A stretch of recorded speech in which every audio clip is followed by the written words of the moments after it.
Pourquoi cette arrestation inquiète au Sénégal et en Gambie? waaw xam nga dafa am agitation bu amoon ci bon ça fait xanaa def na léegi ay 3 mois agitation bi on annonçait le retour de Yaya Jammeh bon ba gouvernement Gambie génn ci jot ci wax ni kon na ñëw et on verra mu am tëkku yi nga xam ni jot na am donc ñuy wax ni buy ñëw kon am na li nga xam ni Yaya Jammeh daf koy préparer d'autant plus que ni Yaya Jammeh pendant plus de 20 ans dafa terroriser tout un peuple donc dès qu'on annonce maintenant son retour te élection amul kon ban mode de retour nañuy wax d'autant plus que xam nañ ni li tax mu génn xëy na génnam boobu dinañ ci wax sax lu bare li ci Sénégal taxaw pour que ni Sénégal ni par force dootul nekk Kanilaay parce que demoon nañu ba di négocier pour que mu jóge Banjul mu toog Kanilaay tranquillement mais Sénégal moo bañ Sénégal ni non du toog Kanilaay parce que ñun suñu frontière ak Gambie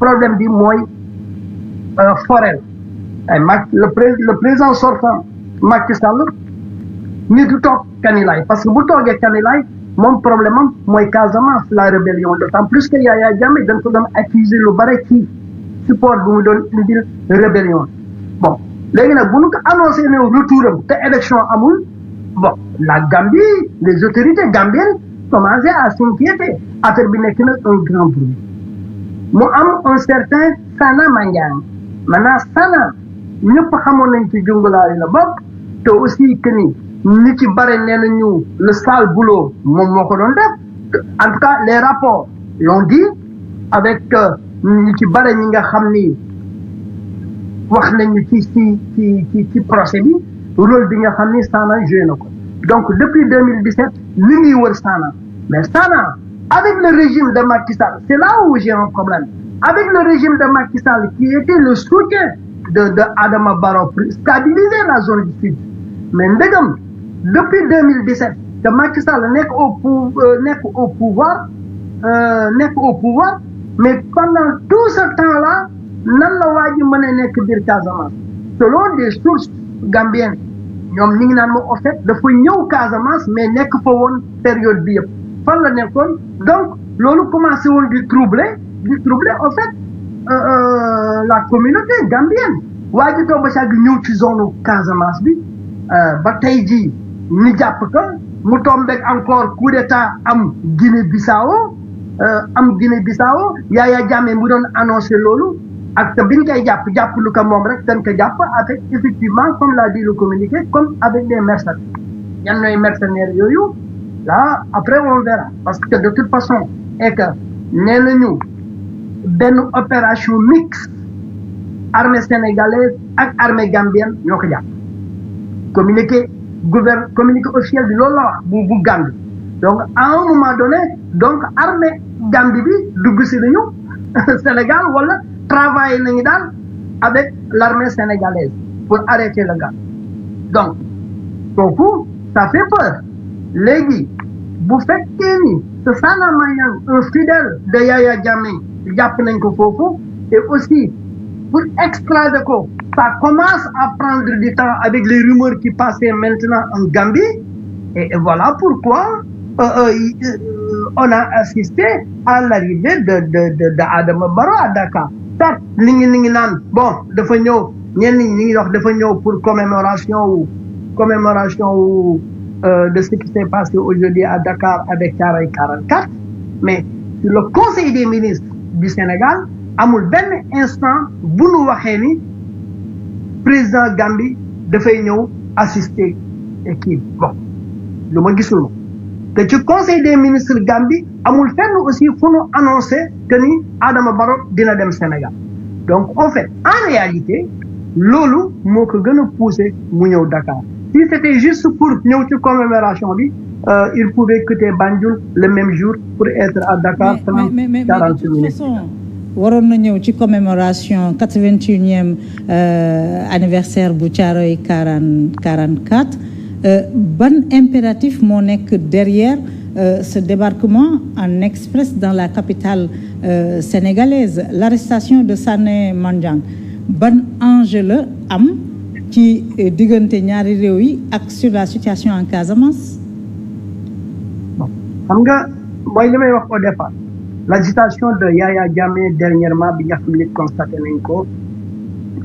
nañ ko ci réseau yi constaté nañ ko à Banjul donc un fidèle de Yaya Jammeh avec les services de renseignement ni mujj xam ne mu ngi Casamance et certains même ce matin un ex-ambassadeur de la Gambie m'a dit que ni au fait Sana Mandiang jot na dugg à plusieurs reprises à Banjul en Gambie dugg guddi gi génn ci guddi gi donc nu mu doon def nag ba di dem ak bay dellu si peut-être laa xëy na plus tard dinañ ci am ay information yu gën a wér maintenant quelqu'un bi nga xam ne moom dafa mës a nekk un fidèle de Yaya et Yaya qui déclare que ni mu ngi ñëw donc xel yi nëx nañu ci yan anam la Yaya di ñëwee donc c'est quelqu'un bi nga xam ni directement dañu wax ni dañu déjouer des gens qui s'organisaient à déstabiliser la Gambie.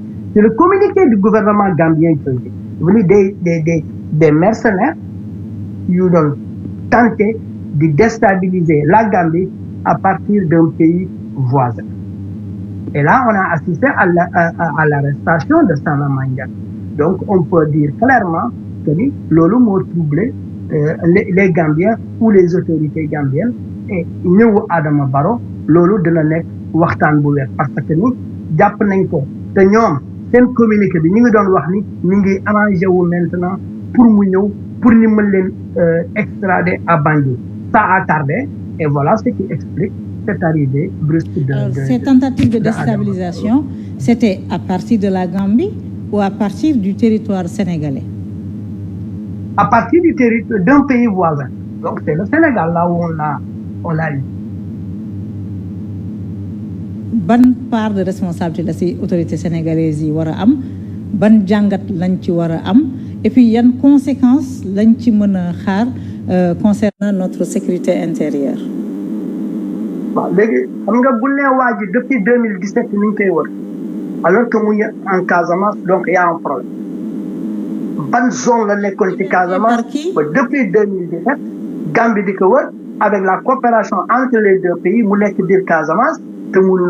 Là, c'est un problème. Il y a un problème de sécurité qui se pose.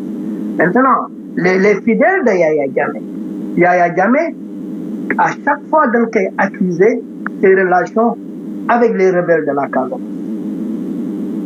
Jusqu'à ce que nous avons des élections, les élections gambiennes, où à Casamance, dans l'andem du votel, qui a amené mon dit Yaya Jammeh. Vous voyez que c'est là, de nous perdre l'élection. Dafa nangu après mu dellu si waat mu ni élection yi dañ ko sàcc ba kii doon organiser élection yi le Vieux Ndiaye dafa mujj daw ñëw Sénégal donc li xewoon mooy le gouvernement sénégalais bi ñu demee à la veille des élections bu ngeen fàttalikoo jamono boobu li ngi wane woon ay drone yu photographier àll bi ñu doon transporter le bois sénégalais mais drone yooyu en fait en vérité dafa daj ci loolu mais loolu dañ doon surveiller les Sénégalais yi doon dem di voter ji pour Yaya Jammeh et voilà pourquoi quand il y a eu les résultats de ces élections moom mu gis zone yi nga xam ne score soviétique la fa doon amu ko fa te lu foofu la commencé di contester maintenant le résultat des élections c'est parce que le Sénégal avait compris Macky Sall qui était ministre de l'Intérieur ndax bu ngeen fàttalikoo Berry Simon ak même Kumba Yalla seen coup d'état boobu te nu coup d'état woon Kumba Yalla donc Sénégal ñoom ñoo doon dem pour dem rétablir encore le truc avec une mission où il y avait le président sénégalais, l'ex-président sénégalais Abdoulaye Wade en compagnie de son ministre de l'Intérieur de l'époque Macky Sall. Donc c'était quelqu'un qui connaissait déjà lu bare li nga xam ni dafay am donc arrivé au pouvoir moom xam na les relations entre les rebelles et le gouvernement de Yaya Jammeh voilà ak Yaya Jammeh entre guillemets donc xam nañ ni y a une implication de certains Casamançais pas tous les Casamançais de certains Casamançais avec Yaya Jammeh loolu moom dafa leer donc cette question de sécurité là nguur daf ci war a bàyyi xel bu baax a baax ci jamono bi surtout nga xam ni régime Adama Barrow est contesté à Banjul avec des jeunes yi nga xam ni ils se déclarent déjà candidats on tire sur lui pour lui dire que mënoo def troisième mandat. Tu as des gens comme les Issa Bokar Sy, c'est des jeunes formés au Sénégal, aux États-Unis, des avocats comme ñoom Insa Fall et autres qui commencent à s'imposer. Donc, le régime de Barrow est en train de vaciller sous la pression de cette jeunesse montante à Banjul. Donc, ça pose de sérieux problèmes, d'autant plus que maintenant que la Casamance aussi, tout le travail qui avait été effectué et par le gouvernement de Wade et par le gouvernement de Macky Sall est en train de s'effriter, surtout avec le départ de Kandé qui a quitté la Casamance pour se rendre en Inde, pour être ambassadeur en Inde. Et li ci gën a graaw ci loolu mooy des militaires qui étaient avec Kandé sont tellement dessus jusqu'à ce que un des officiers bi nga xam ne dañ ko indi woon fii à l'école militaire de la Pennsylvanie, le gouvernement sénégalais a exigé pour ñu delloosi ko. Le Pentagone ñoom seen bopp dañu mujj jaaxle pourquoi le gouvernement sénégalais insistait pour faire retourner l'officier alors qu'il devait faire 2 ans ici avec sa famille. Dafi mujj bàyyi njabootam dem répondre au gouvernement sénégalais et Pentagone def nañu le tout pour mu toog parce qu'il venait juste d'arriver. Pourquoi? Parce qu'il avait juste apporté un soutien au général Kandé. Mais Baba Aïdara, Baba, sur ce point-là, xam nga le règlement militaire, xam nga ne un militaire il est tenu par le devoir de réserve. Il n'a pas le droit de s'immiscer dans un débat politique public. Général Kandé, c'est un brillant soldat. C'est un homme qui a fait ses preuves en Casamance. Sa bravoure est chantée partout, mais il y a des milliers de généraux Kandé. Le président de la République, qui est le chef suprême des armées, s'il prend la décision de relever le général Kandé de ses fonctions de chef d'état-major de l'armée de l'air et de patron des forces spéciales, il est dans son rôle et le général Kandé, en tant que militaire, en tant que bon soldat, il n'a pas le droit de protester et de contester cette décision-là. C'est-à-dire, il ne faut pas que aussi nous tomber dans le populisme au risque de brouiller le signal de lecture par rapport au comportement de nos forces de sécurité. Je crois que le général Kandé n'a jamais contesté. Et voilà pourquoi il est parti. Maintenant, ñi nekk ñi ci zone boobu nga xam ni ñoo nekkoon sous sa direction. Et ça n'encourage pas que ces gens-là qui ont passé des nuits entières avec un général de référence ñuy dégg des attaques yi nga xam ne def nañ. Si le président envoie, mais les généraux Seck, etc. et autres, ñoo ñëpp dañ leen yóbboon comme ambassadeur. Et loolu c'est le président qui prend cette décision. Personne n'y peut rien. C'est le président, il est élu. Donc c'est le chef suprême de l'armée. Maintenant bu demee nag ba nga xam ne dafa am yeneen yu ci topp ba muy indi frustration dans les rangs, là ça pose problème. C'est là où le bas blesse en fait. Mais c'est pas jël candidat di ko yóbbu. Kandé ne pouvait plus. C'est un débat qui était non. Est-ce que c'est une frustration dans les rangs ou est-ce que c'est un débat boo xam ne presse bi moo ko animé porté ko parce que aussi xam nga ne en Casamance bu ñu la nommé nga nekk chef d'état-major de la zone numéro 5 mais dafa am un temps de commandement boo fay nekk mënoo fa nekk ad vitam aeternam.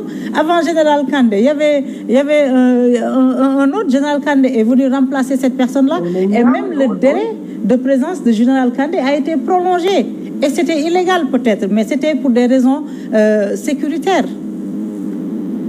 Prolongé illégal, non, je ne pense pas que c'était illégal. Toujours, ça revient au président de la République. Donc, nous dem dans l'illégalité. Mais ce que je veux dire là-dessus, moi, zone bobo, nous me sensibiliser. donc mu dem ba nga xam ne des gens recherchés depuis 2017 ñu ngi foofu te mënulu leen gis ba tey jii à la suite d'un incident en Guinée-Bissau, un autre pays voisin, au moment où aussi en Gambie, on assiste maintenant à une forme d'instabilité parce que tellement que il y a le bruit avec cette troisième candidature d'Adama Barrow. Donc, bu demee ba nga xam ni loolu am na te ñun xam nañu zone tampon bi dëgg-dëgg mooy la Casamance, donc il faut aller à pas feutrés. C'est là aussi ce que je veux dire. Il faut aller à pas feutrés en Casamance. C'est un truc très sensible. Il faut que tout patriote fasse attention sur ça. Et même nos dirigeants, c'est ce qui nous dirige. Voilà. C'est ce qui nous dirige. Donc, nous sommes à pas feutrés. Donc, l'autre, et voilà pourquoi. Le départ de Kandé, qui a fait un excellent boulot, reconnu de par ses pairs, donc warul woon nekk ab coow bi nga xam ne dafay dem ba nga xam ne dafay nekk une forme d'humiliation chez le général. Et honnêtement parlant, aller en Inde, une bonne relation dañu am ak Inde sur l'armée, entre ñaari armée et autres. Bon, maintenant, ça revient au président de prendre une certaine décision. Puissance militaire. Mais quand même, il faut quand même reconnaître que les zones zone la woon bi nga xam ne am na benn travail bu fa am, il fallait continuer sur ça pour éviter des infiltrations yi nga xam ne am na bañ koy gis. Cinquième puissance militaire dans le monde muy beneen bi jusqu'à présent le général Kandé n'a jamais contesté son. Il ne le fera pas. Il n'a jamais contesté. N'a jamais parlé. Et puis, après tout, c'est le chef d'état-major, c'est le chef suprême des armées qui décide de là où il a besoin d'un tel ou d'un tel autre. Pourquoi nous commençons à interférer personne ne peut contester cette décision du président. C'est-à-dire que contester ça, c'est ne pas connaître comment évolue l'armée. Ou comment est constituée l'armée sénégalaise. Parce que le général, comme je l'ai si bien dit, et je me répète, donc, nous contester. Nous, maintenant, ce qu'on dit, c'est ce cas spécifique de Sana Mandiang qu'il faut au moment où il y a des soldats qui ne sont pas tellement contents qu'ils ont.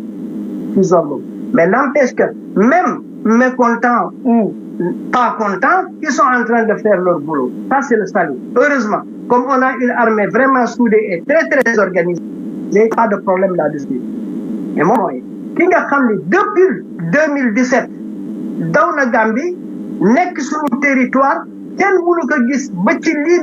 au moment où Yaya Jammeh a annoncé un retour, nous sommes en 2025, ça me pose un problème. Il y a un problème sérieux qui zone qui sur les frontières, d'autant plus que des sources nous disent que le gars dans le entre la Gambie et le Sénégal.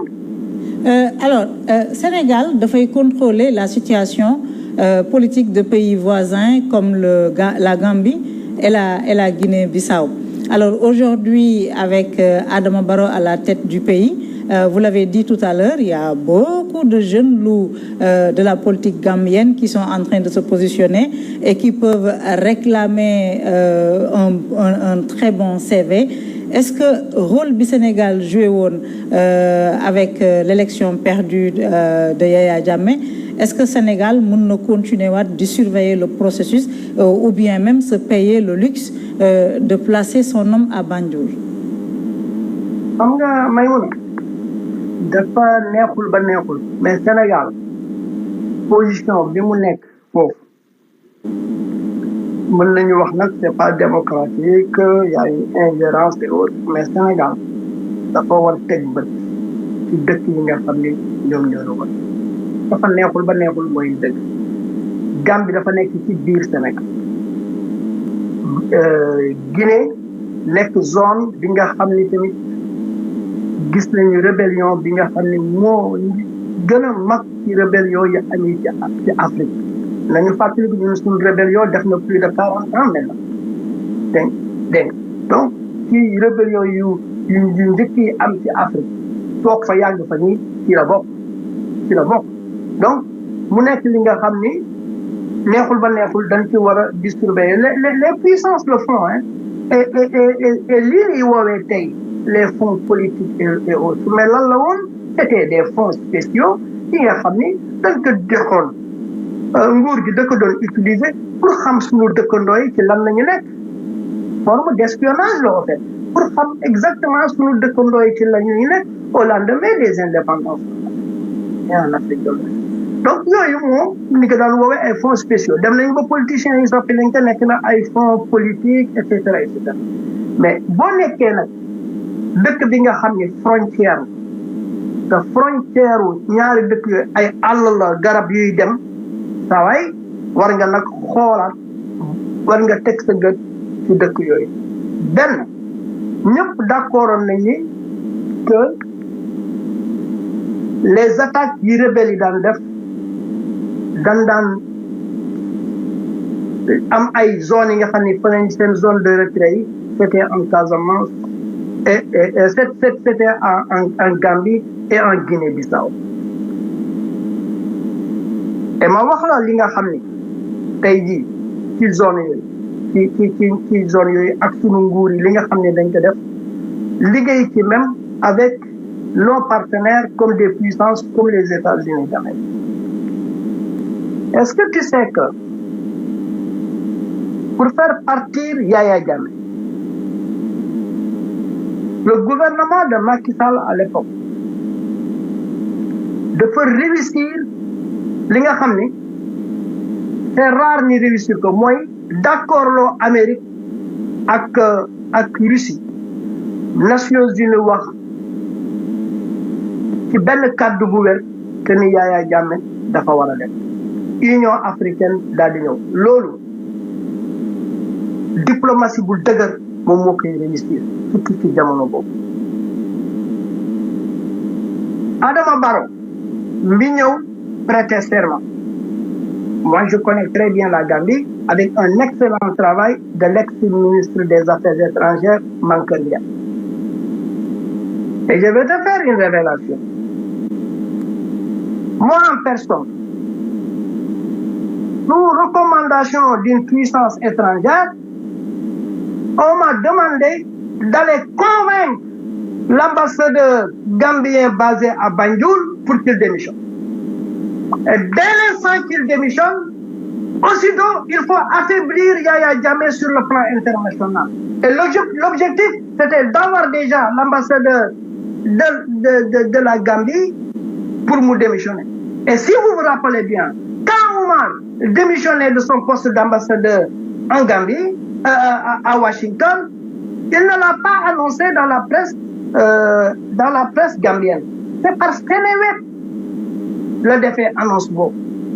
Ça, c'était un travail bi nga xam ni il y avait des puissances yi nga xam ni en fin de compte dañ ci toppoon parce que dafa am lu doy waar bi nga xam ni dafa am léegi dinañu ñëw ci Guinée-Bissau dinaa ci mën a gën a développer sur ça parce que Yaya Jammeh à un moment donné l'administration américaine dañu jàpp ni il collaborait même avec les narcotrafiquants parce que à un moment donné de l'histoire Amérique bi mu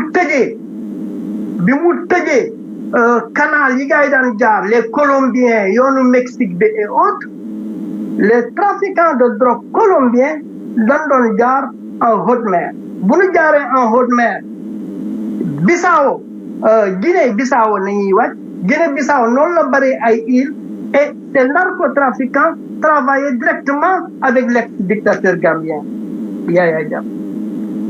Guéya qui nañu arrêté un certain Boubou Natchouto actuellement jugé à New York emprisonné à New York dañ ko woo mu ñëw foofu ak ay vedetam dans l'espoir qu'il dafay rencontrer des trafiquants colombiens ci lañ gën a ko ñiix daal di koy jàpp indi à New York bi loolu amee il a reconnu qu'il travaillait avec Yaya Jammeh et il disait à ses agents du DIA que Yaya Jammeh était devenu gourmand. Il demandait beaucoup d'argent. Moo tax Yaya Jammeh demoon ba di défier les institutions de Bretton Woods bu ngeen indiwul xaalis man jinne yi dinañ ma indil xaalis. Et voilà ce qui explique quand Yaya Jammeh a perdu le pouvoir, le lendemain, Amérique devait saisir tous ses biens ici aux États-Unis. Jusqu'à ce que ces enfants qui sont nés ici à Washington aient la nationalité américaine. Après, une interdiction d'entrer dans ce pays avec toute sa famille. C'est pas pour rien, c'est parce qu'il y avait des informations qui étaient là. Et n'oubliez pas que l'Amérique, c'est véritablement l'ami du Sénégal. Donc, dafa am ay enjeux yu bari yi nga xam ne dafa am te loolu nag Sénégal dayoom dafa war a teg gëtam ci dëkk yooyu kan moo koy gérer. On a pu gérer Adama Barrow à notre manière. Maintenant, il faut voir Adama Barrow bu fekkee ni dafa ndara ñàkk nguur kan moo fay nekk doo dem nag voter pour teg ko mais au moins di nga teg sa bët nag xool kooku ban moddu njiit lay nekk ak lan mooy doon suñuy intérêt. D'autant plus que la sécurité aujourd'hui de Adama Barrow, c'est l'armée sénégalaise. C'est l'armée sénégalaise du beneen armée. li ñuy wax ci kii wu CEDEAO béegi Nigériens yi dem nañu bu yàgg ñoom pratiquement nekkutuñ ko parce qu'il y avait toujours un problème de salaire. Jusqu'à présent, il y a des soldats sénégalais ñi itam dañuy toog foofu des mois sans percevoir leur paye. Mais pourtant doo leen dégg lu wax. C'est ça le mérite aussi de l'armée sénégalaise. Cette discipline dont on parlait tout de suite là. Cette organisation dont on parlait. Donc Sénégal, il faut muy teg bëtam ci foofu. Et loolu peut-être dinañu indi tey jii ci li nga xam ne moom moo am Guinée-Bissau. Alors avant d'en venir à la Guinée-Bissau, depuis l'avènement du régime là, dafa am benn psychose buy planer concernant la situation en Casamance. Il y a le plan Diomaye pour la Casamance. Ñu ngi enrôler les plus de 432 000 familles yoo xam ne dañ leen di intégrer. Le soldat sénégalais qui était pris en otage a été arrêté grâce à une médiation menée par Aly Ngouille Ndiaye, que je reçois d'ailleurs demain, avec la bénédiction du khalife général des Mourides, Serigne Mountakha. Il n'y a pas de déstabilisation en Casamance, amul ay coupeurs de route. En tout cas, incident yu bari yu ñu daan nemmeeku ñu ko et pourtant dans l'opinion, c'est comme si on nourrissait une inquiétude par rapport à la Dakar. Nan nga mën a expliquer ce paradoxe-là? Il faut reconnaître que dañoo am armée. Est-ce que reconnu boo demee dans par exemple au département d'État, le Pentagone, avec les rapports et tout, bon, pratiquement dañoo boole suñu meilleure armée yi nekk ci àdduna bi. Donc là encore, on se muscle. Maintenant, il y a un fils de la Casamance qui fait partie de nos dirigeants, en l'occurrence Ousmane Sonko. Donc, il y avait beaucoup de maladresse dans ces déclarations. Loolu moo tax ñu bëgg a relier ko mais man je ne pense vraiment pas que ni Ousmane Sonko dina dem di militer li nga xam ne du doon ci intérêt Sénégal surtout ci zone boobu nekk doomaanu zone boobu. ñun ñëpp mën nañu wax que doomaanu zone boobu nañu entre guillemets parce que benn ci suñu parents yi cosaanoo foofu juddoonoo boor boobu. Donc lu ñu soxal la aussi mais ci déclaration yi ak yenn sorties yi nga xam ne ñi dañuy nekk ay porte-parole rebelle et autres day tax mu indi jeexi jaaxal. Et au Sénégal, le problème est que les gens accusent gratuitement. C'est extraordinaire ce qui se passe dans ce pays-là. Mais je ne pense pas que vraiment, je trouve que c'est injuste. C'est injuste de am boobu gis-gis entre gouvernement bi nga xam ne Ousmane Sonko moo koy diriger ak les rebelles. Je ne pense pas que vraiment ça, sincèrement, man gisuma li ni mel. Et il faut aussi reconnaître qu'il y avait un travail extraordinaire qui a été fait. Donc, et le gouvernement sortant l'a réussi en Casamance. Donc, gisuma benn raison bu war a tax ñii di ñëw bëgg jubal bëgg yore réew mi ci yenn anami di dugal yooyu projet. Non, ça c'est dans l'imagination des gens. Ça, je le crois très très sincèrement. Non, c'est dans l'imagination. Mais dans les déclarations, c'est dans l'imagination. C'est une psychose maladroitement entretenue. Ou est-ce que aussi amul des forces yu bëgg peut-être déstabiliser la sécurité intérieure yi jéem a gëmloo nit ñi qu'il y a des manœuvres en Casamance et que l'objectif c'est de déstabiliser le Sénégal. waaw xam nga dafa am lu mës a am te xëy na Sénégal ñu ci bare duñ ko wax l'axe des 3B je sais pas léegi mës nga ko dégg parce que Banjul loolu dafa mës a nekk wax l'axe des 3B Banjul Bissau Bignona loolu dafa mës a nekk ci dafa ñun ñi di suivre l'actualité en Gambie et pour te rappeler que j'étais propriétaire du plus grand site internet gambien donc je connais un peu la situation dans cette zone donc axe boobu dañ ko yàggee di wax donc loolu nag maintenant avec l'arrivée de Ousmane Sonko et certaines déclarations bëgg nañ ko ci relier mais mooy li nga xam ne moom lay bañ moom daal lay bañ a dégg parce que aussi j'ai pratiqué Ousmane et je sais que il tient aussi à cette zone pour qu'il y ait la paix maintenant si on entend maintenant certaines déclarations il faut se rappeler que amoon na ay déclarations yi xam na un ex-maire wax na fi ànd na Ousmane Sonko def nañu li nga xam ne tey jii bu ñu leen jàppoon dañuy dem cour d'assises wala yooyu ñu ci bare dañu wax c'était une rencontre avec les rebelles et le tout maintenant c'est à l'État du Sénégal